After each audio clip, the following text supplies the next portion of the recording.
ஜோர்டானில் ஏவுகணை மலை, அழிந்தது அமெரிக்க இராணுவ தளங்கள். ஆபரேஷன் ஷகீகத்தை தொடங்கிய ஈரான். அமெரிக்கா தோற்றது, ஏஜாயின் அறிக்கை.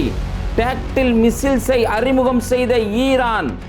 சவுதியை தாக்க தயாராகும் ஹூத்திகள். குவைத்தின் பாலத்தையும் நீர்நிலைகளையும் தகர்த்த ஈரான். அமெரிக்காவின் விமானத்தை வானில் வெடிக்க வைத்த IRGC. அமெரிக்காவுக்கு ஈரான் கொடுத்த 3 நாள் அவகாசம். காசாவில் இறந்த அப்பாவி மக்களின் அலறல் காட்சிகள். அமெரிக்க சோல்ஜர் வெளியிட்டிருக்கக்கூடிய வீடியோ. உக்ரைன் ரஷ்யாவில் மிகப்பெரிய ஒரு தாக்குதல். இரத்தங்களை பார்த்து என் குழந்தையினுடைய உள்ளம் இறுகி போச்சு. காசா பெண்மணி சாயிதாவினுடைய கண்ணீர் கதை உட்பட இன்டர்நேஷனல் லெவலில் இன்னைக்கு நடந்திருக்கக்கூடிய பல முக்கியமான செய்திகளும் பரபரப்பான சூழ்நிலையில் மத்திய கிழக்கு நாடுகள் இருக்கு. அந்த சமயத்தில் வெளிவந்திருக்கக்கூடிய வீடியோக்கள், அதனுடைய உண்மை விளக்கங்களையும் தான் இன்ஷா அல்லாஹ் இந்த பதிவு நம்ம பார்க்க இருக்கிறோம். அதுக்கு முன்னாடி நம்ம பேட்டை டிவி யாரெல்லாம் சப்ஸ்கிரைப் பண்ணாமல் இருக்கீங்களோ அவங்களாம் சப்ஸ்கிரைப் பண்ணிக்கோங்க. இன்னைக்கு ஜோர்டானில் பார்த்தீங்கன்னா கிட்டத்தட்ட ஈரான் ஒரு ஏவுகணை மலையே அனுப்பிச்சாங்க அப்படின்னு சொல்லலாங்க. பெரிய அளவுக்கு, சாதாரண ஒரு அளவுக்குலாம் இல்லை, பேலஸ்டிக் மிசைலா இல்லை ஹைப்பர் சோனிக்கான்னு தெரில, அந்த அளவுக்கு இன்றைக்கி பார்த்தீங்கன்னு சொன்னால் மிசில்ஸுடைய வேகம் இருக்குது. இந்த வீடியோ பார்க்கும்போதே உங்களுக்கு தெரிஞ்சிருக்கும். எல்லா ஜோர்டானில் இருக்கக்கூடிய முஃபாக்கர் சால்தி அப்படின்னு இருக்கக்கூடிய அமெரிக்க இராணுவ தளம், அதை பற்றி நான் பின்னாடி சொல்கிறேன்.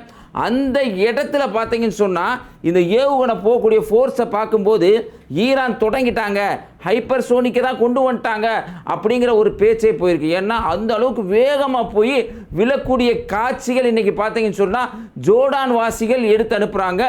ஈரான் இதை பற்றி என்ன மாதிரியான செய்தி சொல்கிறாங்கன்னா, ஜோர்டானில் அமெரிக்காவினுடைய இராணுவ தளவாடங்களில் புகையினால் புகையினால் கரிஞ்சிக்கிட்டு இருக்கு அப்படின்னு இன்னைக்கு ஈரான் சொல்கிறாங்க.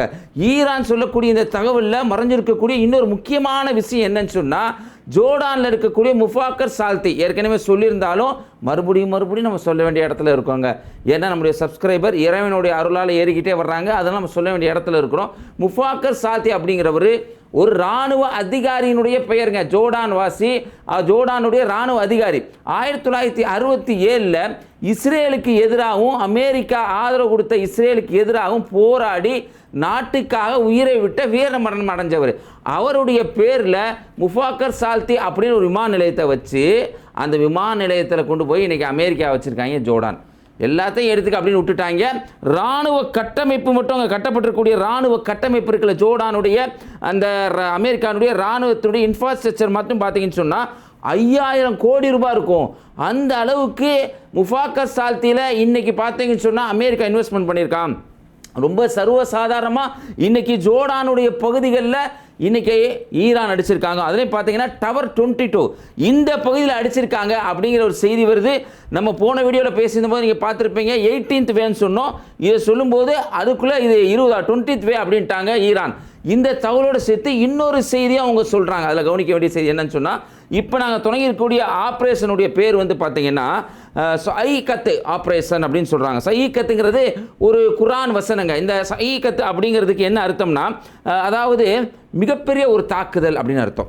மிகப்பெரிய ஒரு தாக்குதல், அதிர்ச்சிக்கு உள்ளான தாக்குதல், வானிலிருந்து வரக்கூடிய தாக்குதல் அப்படின்னு அந்த அரபி சொல்லுக்கு மீனிங்க. சக்கீகத்துங்கிறது குரானில் இடம்பெறக்கூடிய ஒரு வசனம். தீயவர்களை பிடிப்பதற்காக வானிலிருந்து நம்ம இறக்கினோம் அப்படின்னு சொல்லக்கூடிய ஒரு குரான் வசனம். அந்த குரான் சொல்ல ஒரு பகுதி. அதை தான் இன்னைக்கு எடுத்து இந்த ஆப்ரேஷன் நாங்கள் தொடங்கியிருக்கோம் அப்படின்னு ஈரான் சொல்லிட்டு அதோடு சேர்த்து அவங்க அப்லோட் பண்ணிக்கக்கூடிய வீடியோக்கு அந்த மிசில்ஸுக்கு ஒரு பேர் வைக்கிறாங்க, டாக்டிக்கல் மிசில்ஸ். அதாவது இந்த மிசில்ஸை பற்றி சொல்லும்போது டாக்டிக்கலாக நாங்கள் அட்டாக் பண்ண போகிறோம் அப்படிங்கிறாங்க. இந்த வீடியோவை நல்லா குறிப்பாக கவனமாக பார்த்தீங்கன்னா உங்களுக்கு புரியும். அதாவது முதல்ல என்னென்னா, தரைத்தளத்தில் இருந்தாலும் உங்களுக்கு நிறைய இந்த தாக்கல் நடைபெறும். இதில் பார்த்தீங்கன்னா தரைக்கு கீழேருந்து முதல்ல ஒரு தாக்குதல் வருது. கீழேருந்தே அந்த ஏவுகணை மிசில்ஸ் போகுது. 2 விதமாக இதை கையாளுறாங்களாம். எப்படின்னா, ஒரு மிசில்ஸ் அனுப்புறதுக்கு முன்னாடி ட்ரோன், இந்த ஷஹாதத் 136 இது மாதிரி பெரிய பெரிய ட்ரோன்களை அனுப்பி அதோடு சேர்த்து என்ன பண்ணுறாங்கன்னா பல பேலஸ்டிக் மிசில்ஸோ ஹைப்பர் சோனிக்கு இல்லை கைபன் ஷஹாத் ஏமாத் போன்ற மிசில்ஸ்லாம் வச்சுருக்காங்க. அதுவெல்லாம் அனுப்புகிறாங்க. அதெல்லாம் அனுப்புகிறப்ப என்ன ஆகும்னா, இந்த ட்ரோன் முதல்ல போயிட்டா அவங்க வச்சுருக்கக்கூடிய பேட்ரியாட்டில் செயல்படுத்துகிற அந்த ஏவுகணை, அதாவது ட்ரோனை அட்டாக் பண்ணுற அந்த ஏவுகணை வந்துடும். இப்படி ஏவுகணை வர்றப்ப அந்த ட்ரோனை அட்டாக் பண்ணுறதுக்கு தான் முயற்சி செய்யும். ட்ரோன் இப்படி போய்கிட்டே இருக்கிற சமயத்தில் அதிவேகத்தில் பேலஸ்டிக் மிசில்ஸ் மேலே வர்றப்ப அதனால் கன்ஃபியூஸ் ஆயிரும். சொல்ல முடியாது. மாற்றி திரும்பியே இராணுவ தளத்தில் விழுந்தாலும் ஆச்சரியப்படுறதுக்கு ஒன்றும் இல்லை அப்படின்னு சொல்கிறாங்க. இந்த டாக்டிக்கல் மிசைல்ஸை தான் இன்றைக்கி ஈரான் பயன்படுத்தியிருக்காங்க அப்படிங்கிற செய்தி வந்திருக்கு. இந்த பரபரப்பான சூழ்நிலையில் கூட பார்த்தீங்கன்னு சொன்னால் ஈரானுடைய உச்ச நீதிமன்ற தலைமை நீதிபதியாக இருக்கக்கூடியவர்கள் ஒருத்தர் யாருன்னு கேட்டிங்கன்னா மொஜுசேன் எஜாய். இவர் என்ன சொல்கிறான்னு சொன்னால் இந்த போரில் நாங்கள் வெற்றி பெற்றுட்டோம், டாக்டிக்கல்ஸாக நாங்கள் இதில் வெற்றி பெற்றுட்டோம் அப்படிங்கிற செய்தியும் சொல்கிறாரு. இன்னொன்று என்ன சொல்கிறாங்கன்னு சொன்னால் இது டிப்ளமேட்டிக்காக நாங்கள் இந்த போரில் ஜெயிச்சிட்டோம் அப்படிங்கிறத சொல்கிறாரு. நம்ம ஆரம்பத்துலேருந்தே சொல்லி வர்றோம், டிப்ளமேட்டிக்காக இந்த போரில் ஈரான் ஜெயிச்சிட்டாங்க அப்படிங்கிற செய்தி நம்ம தொடர்ந்து சொல்லிட்டு வரோம். அதே செய்தியை தான் ஏஜாய் சொல்கிறாரு, நாங்கள் ஜெயிச்சிட்டோம் அப்படின்னு சொல்கிறாரு. சரி, அது உண்மையா இல்லையா? ஏன்னா ஈரானை பற்றி ஈரானே சொல்லிக்கிறத எப்படி சரி காண முடியும் அப்படிங்கிற மாதிரி கேள்வி வரலாம். அந்த கேள்வி நியாயமானதான். ஆனால் இதை எப்படி இன்னைக்கு அந்த போர்த்துறை சார்ந்தவர்கள்லாம் என்ன தகவல் சொல்கிறாங்கன்னா, எந்த ஒரு இலக்காக இருந்தாலும் அந்த இலக்குக்காக செலவழிக்கப்படக்கூடிய தொகைகள் அந்த இலக்கை கரெக்டாக அடைஞ்சிருச்சுன்னு சொன்னால் ஓகே, இந்த ஆப்ரேஷன் சக்ஸஸ் அப்படின்னு சொல்லுவாங்களாம். இப்போ நடக்கிற இந்த போர்லாம் நம்ம ஏற்கனவே சொன்ன மாதிரி ஹர்முஸுக்காக தான் நடக்குது. ஹர்முஸ் இப்போ என்ன நிலையில் இருக்குது? டோட்டலாக இழுத்து முடியாச்சு, ஒன்றுமே கிடையாது. இப்போ வந்திருக்கக்கூடியது என்னன்னா விரிச்சோடி கிடக்குது. WTA என்ன சொல்கிறாங்கன்னா, UKMTO WTAலாம் அந்த ஹர்முஸை கண்காணிக்கக்கூடிய சர்வதேச அமைப்புகள் அவங்க என்ன சொல்கிறாங்க, டோட்டலி க்ளோஸ்டு, எதுவுமே போல. 4 கப்பல் போயிட்டு இருந்துச்சு. கடந்த வீடியோவில் சொன்னோம், அந்த 4 கப்பலையும் அடிச்சிட்டாங்க, 2 கப்பல் அடிச்சிட்டாங்க அப்படின்னு நம்ம சொல்லியிருந்தோம். 2 கப்பல் தப்பிச்சு போயிடுச்சு அப்படின்னு சொன்னோம். இப்போ வந்துருக்கக்கூடிய செய்தி டோட்டலாக போயிடுச்சு. இதை தான் ஏஜாய் சொல்கிறாரு. இந்த போரில் பார்த்தீங்கன்னா நாங்கள் டாக்டிக்கலாக அதே சமயம் டிப்ளமேட்டிக்காக இந்த போரில் நாங்கள் ஜெயிச்சிட்டோம் அப்படிங்கிற தகவலை சொல்கிறாரு. வரலாற்றில் இருக்கக்கூடிய எல்லா போர்த்துறை சார்ந்த ஆய்வாளர்கள் எல்லாமே இந்த கருத்தை தான் சொல்கிறாங்க. அதே மாதிரி பார்த்தீங்கன்னா இன்னைக்கு முஜ்தபா அல் கமேனியினுடைய ஒரு ஃபோட்டோ வந்திருக்கு. அதுக்கு 2 விதமான நியாயமான விமர்சனங்கள் வருது. முஜ்தபா அல் கமேனி ஏன் பொது சமூகத்துக்கு இன்னும் வரல?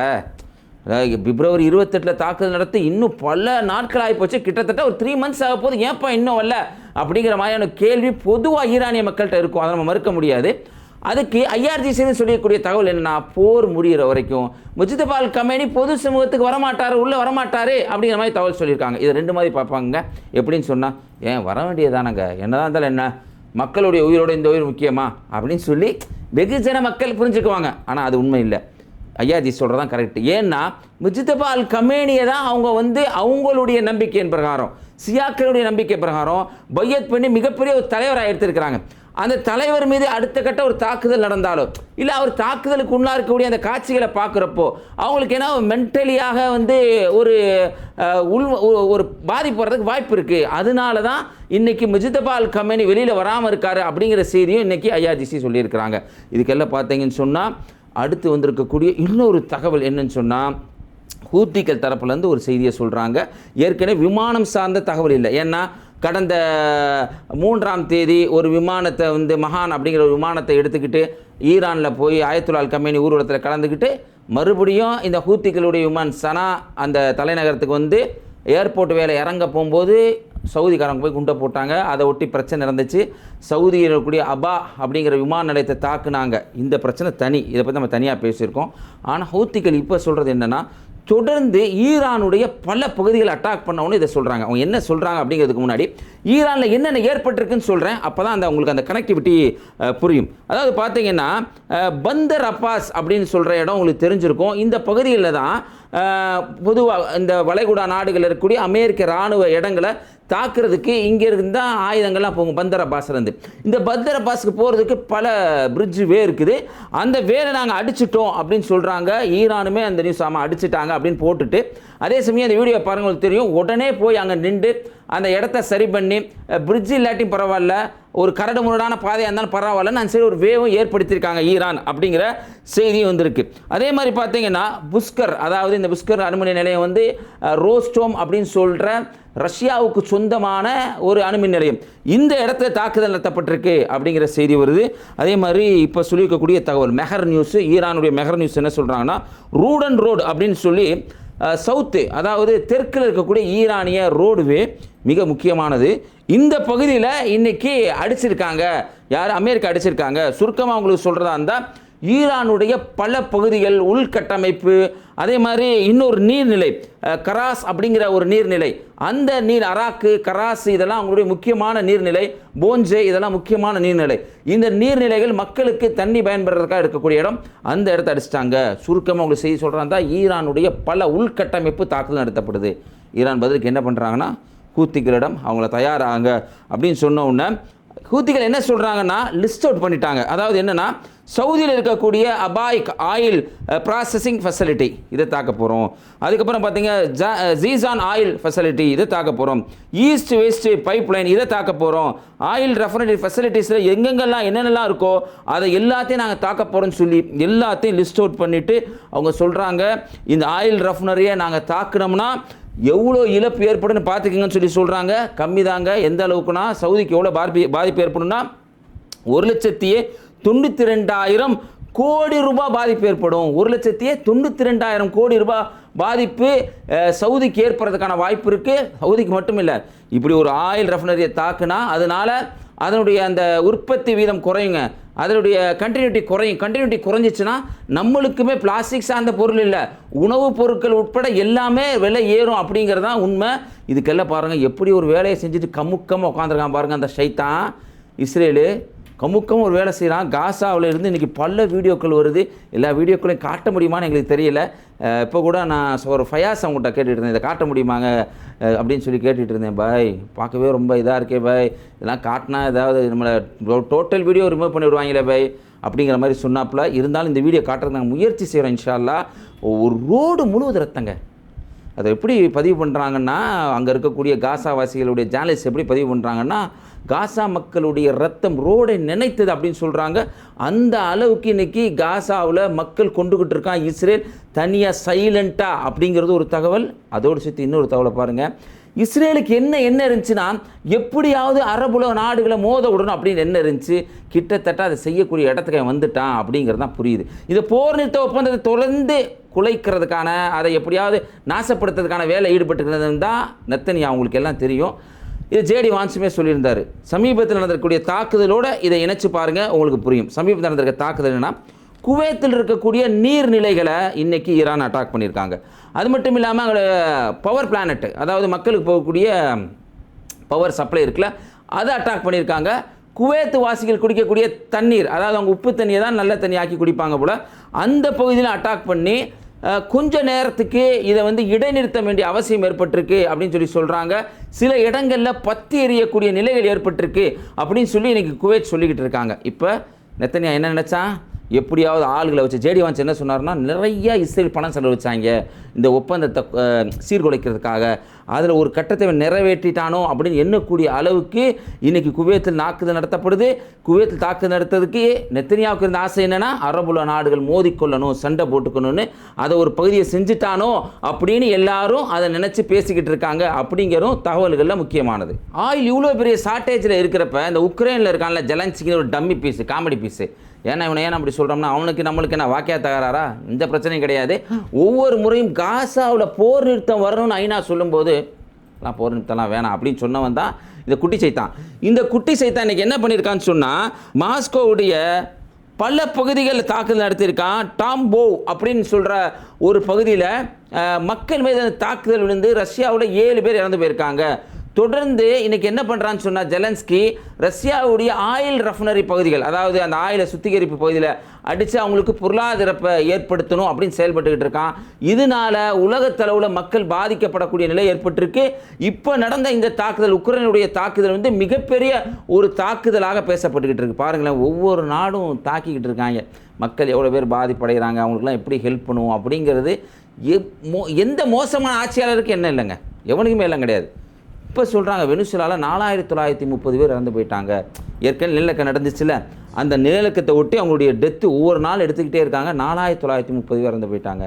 காசாவில் இப்போ நம்ம பேசிக்கிட்டு இருக்க சமயத்தில் இறந்து போனவங்களை தூக்கிட்டு போன ஒரு ஊர்வலம் மாதிரி, ஊர்வலம்னு சொல்ல முடியாது, ஜனாசான்னு சொல்லுவாங்க.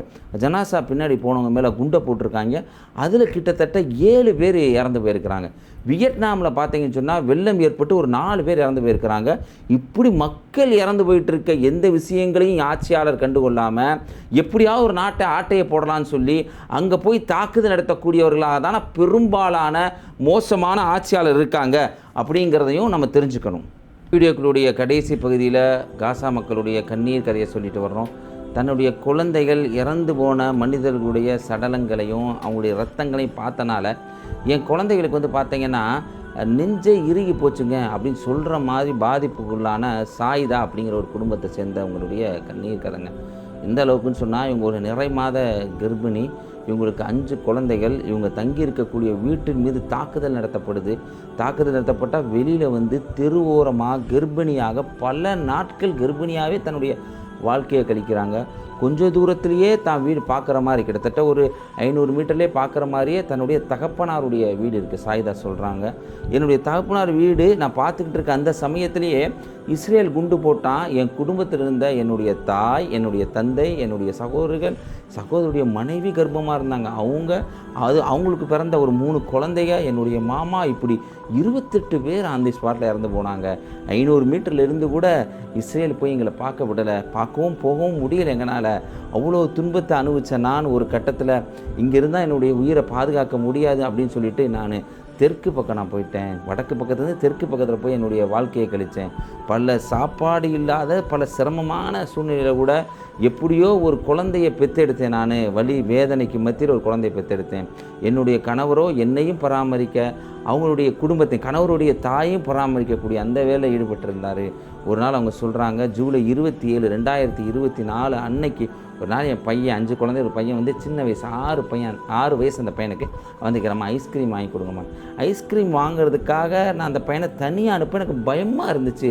பையனும் பிள்ளையும் கேட்குற ஆசை அப்படின்னு சொல்லி குழந்தைகள்லாம் அந்த டென்ட்டில் விட்டுட்டு அந்த பையனை கையை பிடிச்சிக்கிட்டு வெளியில் போகிறாங்க.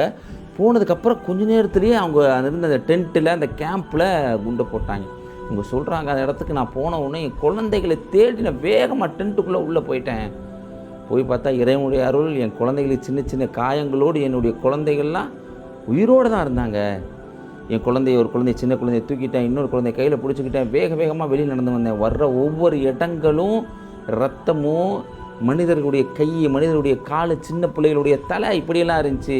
என்னால் முடியலை. இறைவனை என்னை மன்னிக்கணும். நான் பலர் பிரேதங்கள் மேலே காலை வச்சு நடந்து வந்தேன். ஏன்னா அடுத்த தாக்குதல் இஸ்ரேல் நடந்துருவானோன்னு பயத்தில் வந்தேன்.